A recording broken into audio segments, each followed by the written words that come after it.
Free fire, যেই গেমটি কিছুদিন আগে বাংলাদেশের যুব সমাজ ধ্বংসের প্রধান কারণ হিসেবে বিবেচিত করা হতো, এখন সেই গেমটি জনপ্রিয়তার শীর্ষে রাজত্ব করছে।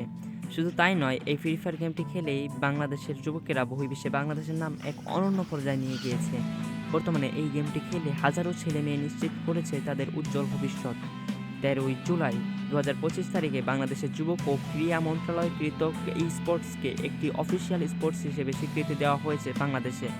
সামনের সেপ্টেম্বর মাস থেকে বাংলাদেশের সর্বপ্রথম অফিসিয়ালি ফ্রি ফায়ার ই স্পোর্টস শুরু হতে যাচ্ছে, যেখানে 18টি দল অংশগ্রহণ করবে এবং পুরস্কার স্বরূপ বিজয়ী দল পাবে 60 লক্ষ টাকা।